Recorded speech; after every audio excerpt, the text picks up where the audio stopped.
Hello, and welcome to Couples Critiques. I am Bill. And I am Kelsey. Thank you. And at Couples Critiques, we like to just shine a spotlight on all the silly shit that my wife likes to drag me to, and other fun little events that she has planned, or sometimes just whatever floats our boat. Sometimes it's music, sometimes it's movies, sometimes it's just events. I know when the summertime comes up and this Corona BS is behind us, we're probably going to hit every festival and fair happening. Yeah, that's for sure. Every single festival, especially the Sweet Corn Festival. That's one I'm looking forward to the most. Probably. Yeah, I could definitely get down on some sweet corn. Yeah. Oh, and the Zucchini Festival. Oh, I forgot about Zucchini Festival. Oh, and Tomato Festival in Reynoldsburg. I hope that one happens. Yeah, I think it will. But, anyways, we're going to talk about an event we went to on Wednesday night at one of our favorite indulgent places, which is Smith & Wollensky's. It's a fantastic steakhouse. I would always suggest their most expensive $56 to $70 porterhouse or ribeye. But this event was a little bit different. I'm going to swing it over to my wife, Kelsey, because she's the one who came up with this. Yeah, so like you said, Smith & Wollensky is one of our favorite indulgent places. We've been a couple of times. We went for a few anniversaries, and then a couple of years ago we went for my birthday that they had a nose to tail deal that was too many courses. That was like it was a cow, and they literally found stuff that started with, like, we had snout sausage that was good with that. Yeah. Like, there were so many different, they did pate. They had the bone marrow. The bone marrow. They did with it. That was really good. And then there was something with the tail. Was it like tail soup? Maybe? I think it was oxtail soup or something like that. But it was good. And they did like the full drinks with it and everything. Every course. I think it was 10 courses it ended up being. Well, and they gave you booze for every course. Every course. So there was, and it was like full-size drinks. They say it's a tasting menu, and it's like... Big eye roll there. Right. So there's high expectations because it is a, like we said, indulgent restaurant. It's pretty pricey. And we've been a few times. So this one was, they did a... By the way, we went Wednesday. We're recording this Friday night. Friday was the last day they did this event. Yeah. So don't feel bad that you didn't go, because honestly, you couldn't have afforded it. Yeah. It was fucking stupid. Even if you could afford it, it wasn't really worth it. Like, it was... No spoilers here, but like, we're going to give you the whole breakdown. It was good. But. Yeah, big but. There's a big but. But it was good. Okay, so anyways, it was... what they did is it was like a play on the election. So it was like they did a debate, quote unquote. When did they do the voting for this? Was this online or something? No, it was, so they did between like mid-October and the end of November. They had like different courses that you could go and do a sampling menu for. It was like, I think it was 2 weeks each. Oh, so this wasn't online. It was just like something they were selling in their stores, and they were like, we sold more of this one. They're like, so go into the store, yeah. So that what it was is you'd go and you can taste them, or you could vote online if you wanted to, I guess, yeah, because the voting was online. And that's what happens. Yeah. You get people to vote online, and then it screws up the whole system. Yeah, because none of them tasted any of the stuff, but whatevs. So yeah, it was voting from like mid-October to the end of November, and for various courses, and it ended up being the 4 different courses. So we went to the inaugural dinner, which was the winners of all of the voting. So there was the 4 different courses. Do you want me to tell you about the courses, or do you want to just jump into the first so one? It was pork and pig. It was pork. Yeah, it was 2 pork courses and 2 pig courses. I'm sorry, 2 cow courses and 2 pig. Yeah, 2 cow and 2 pig courses. Because that was the great debate was between cow and pig. Let's go one at a time. Okay. And we'll start at the beginning, because that's the best place to start in most cases. Well, you always start at the very beginning. All right. That's what I learned from The Sound of Music. Let's start at the beginning. I like our background music. I know. So. We finally figured it out. And, that's the hardest part, is trying to figure out the background music. Which people are going to be like, why are you listening to background music? It's like, because it's kind of boring just listening to 2 people talk. You need a little something light. You need something in the background. Otherwise, it's just like that dead space in between us. We got the banter, but at the same time, there's a little bit of dead space every now and again. Maybe we got a little mariachi band over here doing some shit on the side. Maybe we got to take a drink, You got to have something in the background when you take a drink. Viva la life! All right, go for it. So, yeah, the first course was the Taco Takedown. which ended up being a pork taco with kimchi, napa slaw, and a flour tortilla. And then the beverage pairing was like a margarita type deal. It was a take on a margarita, so it had mezcal, dry vermouth, Cointreau, and lime. And I did not know how to say Cointreau. She literally pointed on the menu and she's like, "What is that?" And she's like, "Is it Cointreau?" That's something I have heard of, and I like, have that's used Cointreau. in making a drink, but never actually looked at the label and knew It's how fair. to read or say. I probably couldn't spell it off the top of my head. So he wasn't looking at first. I'm like, "What is Cointreau?" Oh, I didn't. That's right. I didn't even see it. I'm like, "You mean?" No, I'm like, "What is this Cointreau?" I don't know what it was. That cocktail was good too because it was essentially a margarita where they took out the tequila and replaced it with mezcal.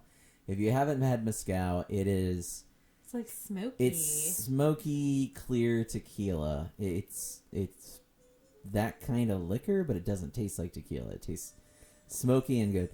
But they also had a dry vermouth to it, so all the ingredients that would go into a margarita plus dry vermouth and mezcal. So it was smoky. The vermouth, what do you think? I think it kind of balanced it out. Yeah, so I've never had mezcal, and I've never liked dry vermouth, but all of it together was really good. And like, that's the essence of a good cocktail. Yeah, and it was just one of those things where it's like you never like this stuff, but in the right mixture, it's just perfect. I still don't like Campari. I fucking hate that shit in every cocktail you put it in. What's Campari? It will make them sometime, but it's like this red. It tastes like a tonic, and like remember when we went to that one place and they had like, I'm like, "Oh, a Negroni, I'll get a Negroni. This guy's gonna make it," and I'm it's like, this is disgusting. It just tastes like hair in a glass, and it's pink. I do remember that. That was gross. Okay, but no, that cocktail was the slam, and it was really and like good. you said, I'm not into dry vermouth on a lot of things. It was a lot of things that I never would have liked alone, but together it was just perfect. Everything balanced great. So the cocktail was good. And then the tacos. Go tell me about the tacos because you were very excited. The tacos were really good. I loved them when we were there. So it had the kimchi was just so nice and like tart, you know. And right. I've never because the pork was very sweet. It was, and it was good, and the kimchi wasn't overbearing, but it was nice and like tart. Like Give I said, me the rundown of what you actually thought of the flavor, the meat, and all that, because I've got very opinionated about it. I got my notes written down. I know what I'm going to say. So I think I had some very good pieces of meat compared to what you told me at the restaurant, because mine was really tender. Okay. And it just tasted really good. And it was just like, it had this little extra bite, and I loved all the cilantro on top of it, because it made it have, like, I love cilantro. You know, I feel bad for everybody that thinks it tastes like soap, because I get that sometimes, but delicious. yeah, it is good. I do love cilantro, especially on a good taco. And like I said, the kimchi wasn't strong, so it was really good. And the sauce, I don't know what kind of sauce it was on top of it, but it was good. And there was blue cheese and whatever that other thing was that was on. It was just like everything mixed together tasted really good. There wasn't blue cheese on it. There was, and that whatever the sauce was, in the slaw. And the Napa slaw, there was blue cheese. Oh, okay. I don't remember that. I do. That's what I mean. Like, so I think I just had a really good. I don't know what it was. I had a really good taco. Well, okay. Are you ready? And then, yeah, go ahead. All right, you I'll tell go me. ahead. You tell me about your taco Okay, experience. so first things first. This is a place where you're probably gonna wear a shirt and tie, and they put these slop ass tacos. They were juicy. They were slop ass tacos on flour tortillas, which you asked me, a flour tortilla is made for a burrito, and that's it. You should have gone corn tortilla, and they should have definitely like fried them or even put them in the oven to make them crispy to retain some of that juice. It would have been good on a corn tortilla. I think it would have been better on a corn tortilla, and I agree with everything you said about the kimchi on it and the slaw. I thought it was all good, but I'm telling you, I've made this exact same taco by screwing up a pork butt, where it just tasted kind of tough and it tasted like burnt sugar.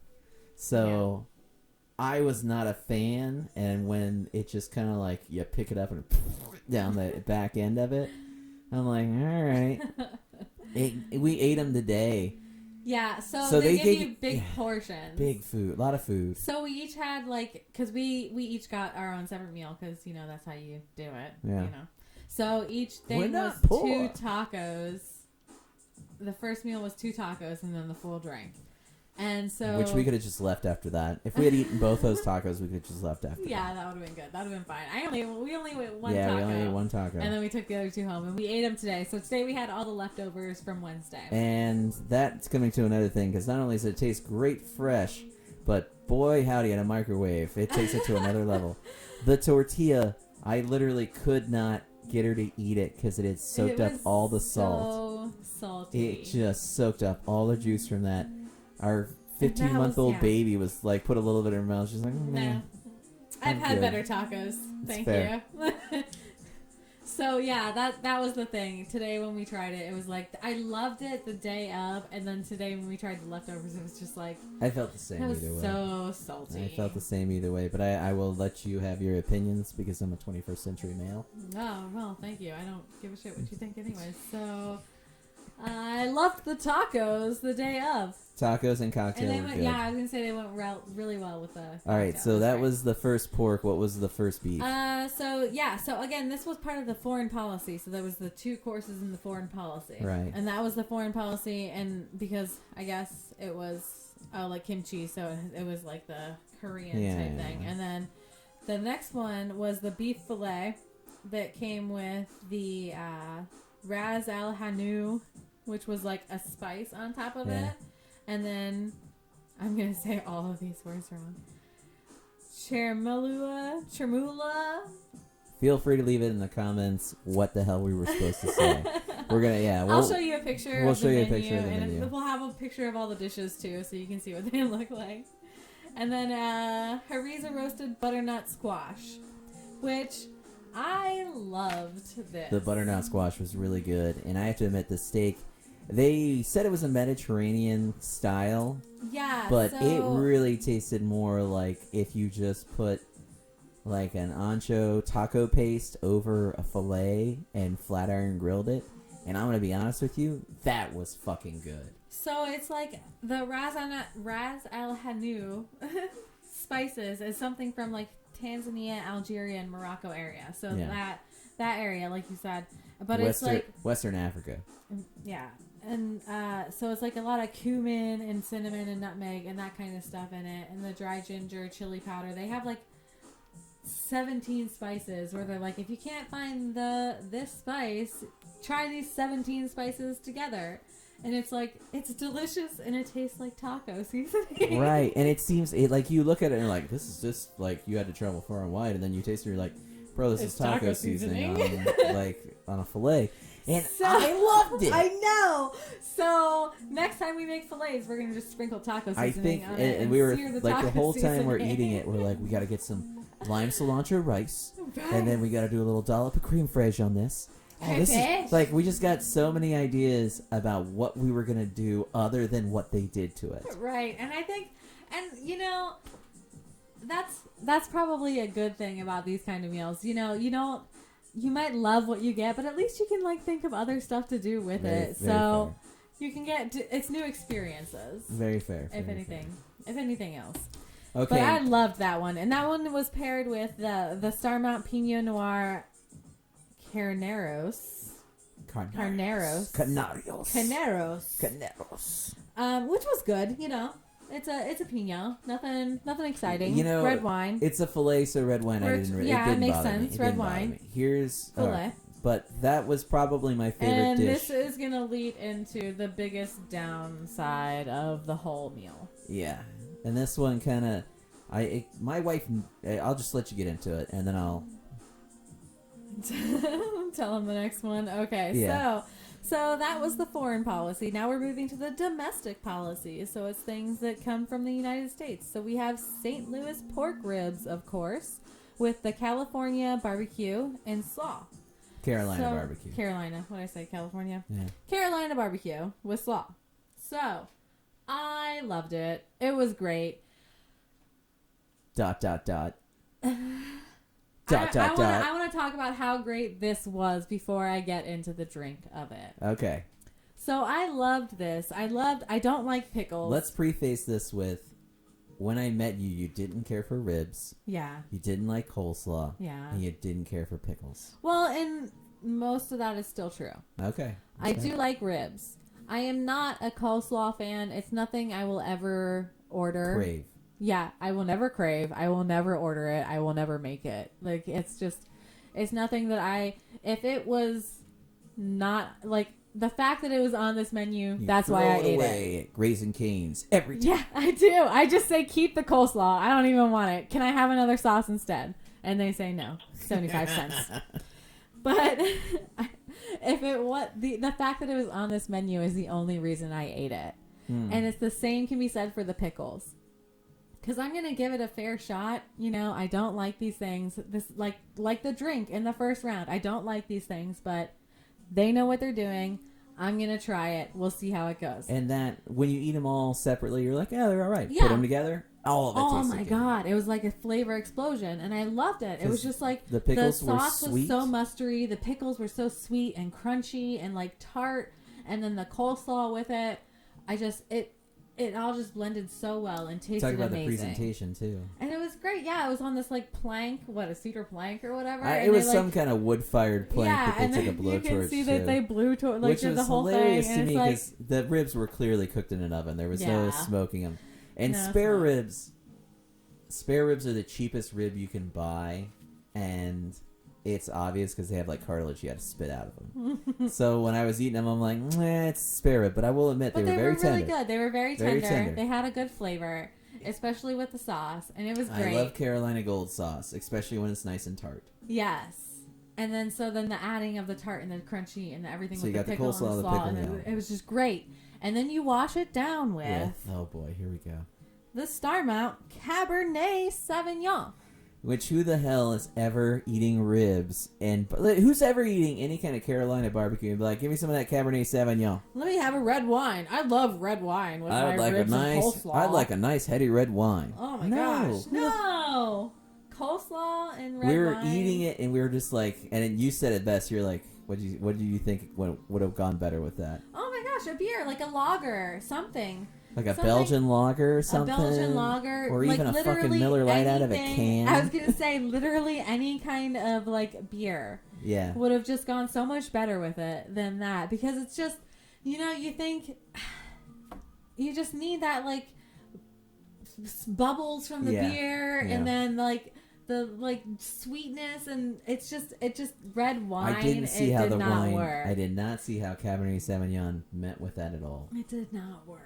And I don't know. That was the only one. That was the only one I didn't finish because I just couldn't drink it with the meal. And that was the thing is, I thought the rib was everything was great about it. But I think take the bones out, break it up, put all that stuff on a hoagie roll with like a nice cold, even a Heineken or like a Grolsch. Dude, like a Grolsch. Have you ever had Grolsch swing tops? No. It's like Heineken to the next level. Yeah. Like, and pair that with it because the bitterness of that beer with the tartness and the sweetness of everything I will else. take whatever stomach ache you give me from that beer. Yeah. To eat that delicious food with a beer instead of red wine. Yeah. Like, it was just so not right. But we're going to do that. We're going to do that with the hoagie roll. I like that idea. I think it's a good idea. You're like, come on. Come on, do it. Why not? Just give it a try. All right. So let's see our last one. So that was pork ribs. The last one is the old school New York Knockdown, which was a dry-aged prime beef New York strip pot roast, quote unquote, which I was really excited about because I love pot roast. It's one of my favorites. And it had celery root puree, sautéed carrots, and cipollini with twice-baked Yukon potatoes. One of the things I loved about going to dinner with you about this is as you were reading it, you were asking me what the hell any of this meant. And I'm like, in the meantime, I'm just like, I don't fucking know. Just Google it. Like, come on. So a cipollini, for those of you that don't know, like us, is a type of onion that's just like kind of like a cocktail onion. It looked like a freaking onion. Cocktail. It was like a golf ball sized cocktail. It's a small onion that they've basically kind of crushed and then, for the purpose of this meal, they have crushed and like sautéed in whatever sauce and baked.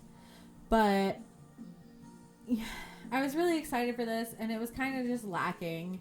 It was like the pot roast. The strip is not my favorite cut to begin with. and it was just kind of like it was kind of disappointing, firm and not okay. So like there was a lot of chewing. When you guys see the involved. pictures of this too, 2 tacos, big. We ate 1 taco apiece. Then it comes to the fillet, a little bit smaller with the 5-ounce butternut fillet. squat. They told me it was a 5-ounce fillet.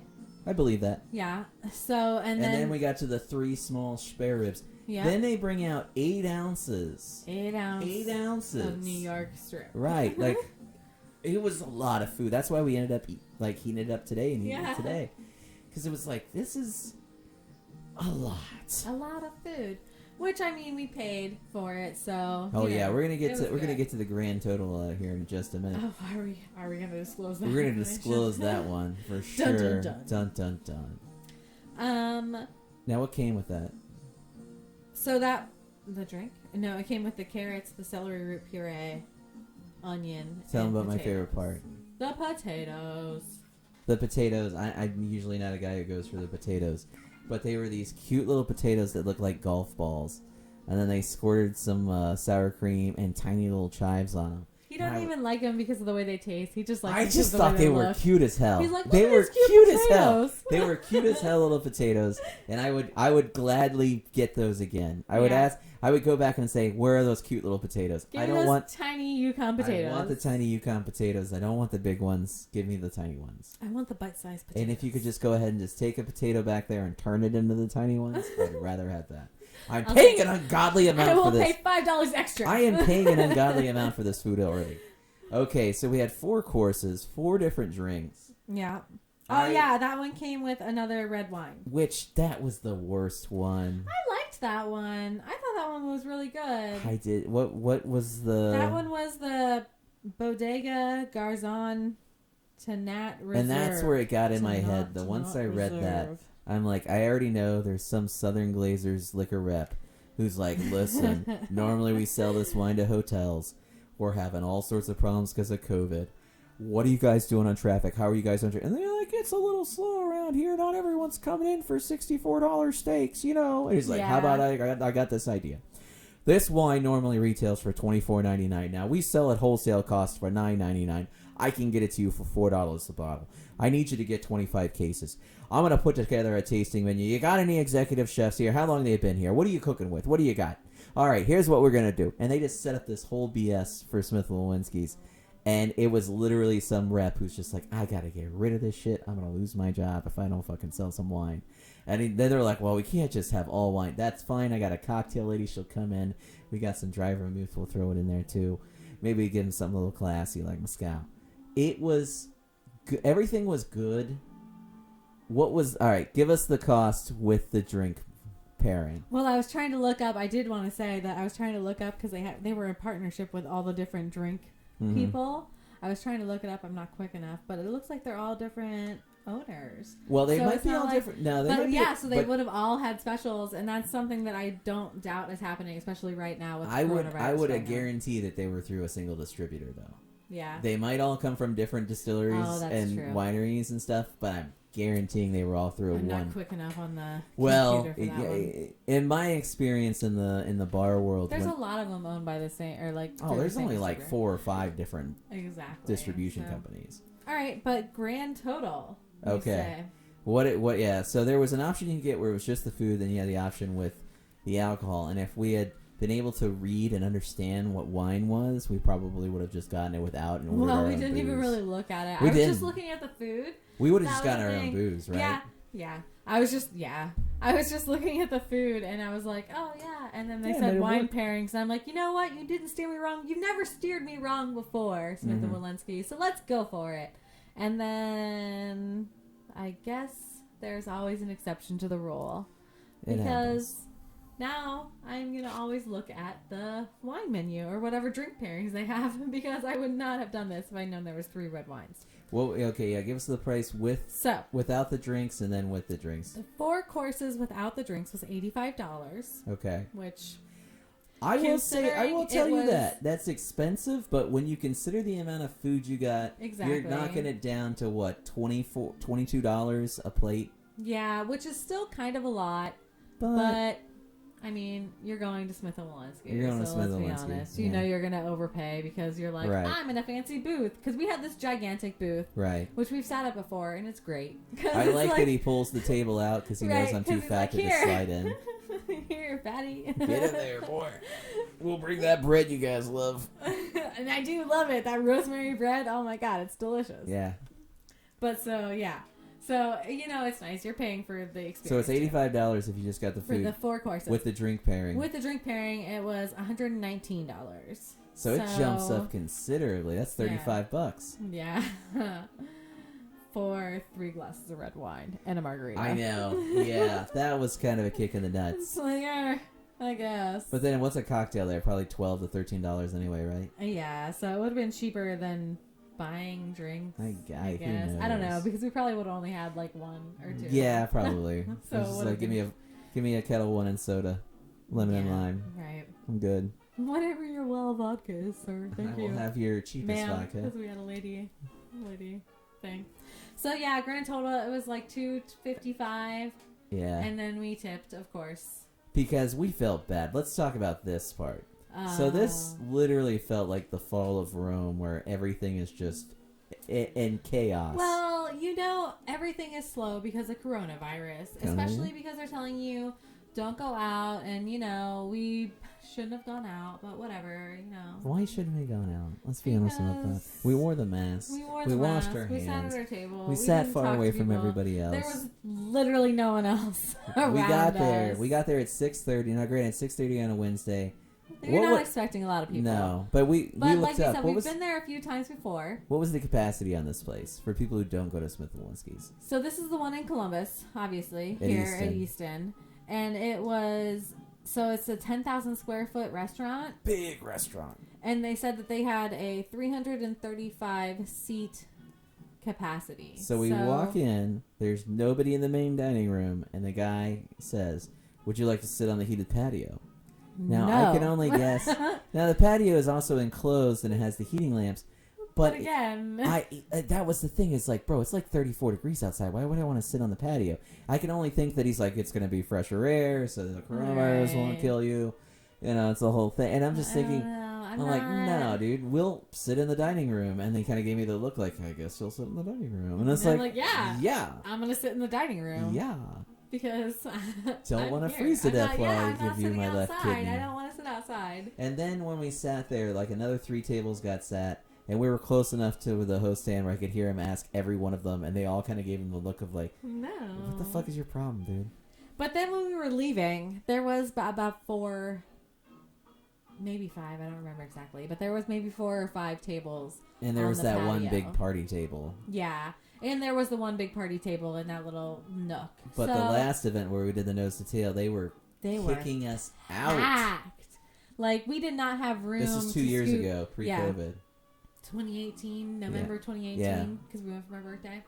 But it was like, we couldn't scoot the chairs out because there was people behind us, and they just had everything. And they were like bringing us food nonstop. They're like, oh, you're halfway done with this one? We're going to bring the next course out, you know? So they were just like kicking us out of the room. And then, oh yeah, that's the fun one. Fun song in the background. I don't know if you can hear it, but we love it. It's a mamba. But yeah, it was just depressing. So this time it was just kind of on. sad because there was, and even we just went recently. I think, did we go? Was it pre-pandemic or like right at the start? I think no, right we went in start. May. No, we went in May. In May for our anniversary. No, our anniversary. Yeah, our anniversary in May. Okay, so we went in May, and it was busier. There was more busier. people than now, which I mean is good, right? Because slows the spread. Yay. Yeah. I mean, the whole situation. The whole thing, wasn't it was just... good. It was good. It was just sad to see some event like this that was just so low capacity. And hopefully they picked up through the weekend. But at the same time, we are definitely going to go back because Smith & Wollensky, and like we said, it's our favorite indulgent experience. So we will probably be there sometime in the next couple of years. In the next couple of years, come on. What are you doing? I'm trying to get in a little bit earlier than the next couple of years. I don't know. We'll figure something out. Maybe, I don't even know what month it is. Is it just, it's December. It is. So we're we definitely won't be there till next year. Yeah. Maybe that'll be. We'll have like I a don't know. COVID going away party when everybody gets the vaccine, and then we'll go back to Smith and Wollensky. I want to celebrate everything with Disney World next year. And that is going to be at least 4 to 10 couples critiques when we get to Disney. I love Disney. I can't wait to go. But anyways, we are going to wrap up this critique of Smith and Wollensky's event. On the all, it was good. It could have been better. Stop pairing red wine with everything, you fucking idiots. Yeah. That was It was terrible. good. I liked it. I wouldn't do it again. I wouldn't have done it will again. always look at what the wine pairing or what the drink pairing is now instead of just assuming that they know what they're doing. Throwing $70 to the wind. Yeah, because I don't want that much red wine. So, well, we're going to wrap it up here with that. Please comment, like, subscribe. If you have any questions or you want us to critique something, hit us up. Let us know. We're always interested in all sorts of stupid shit. And we're going to get a whole lot more coming back at you. Enjoy. You guys have a wonderful night. And thank you. Bye-bye.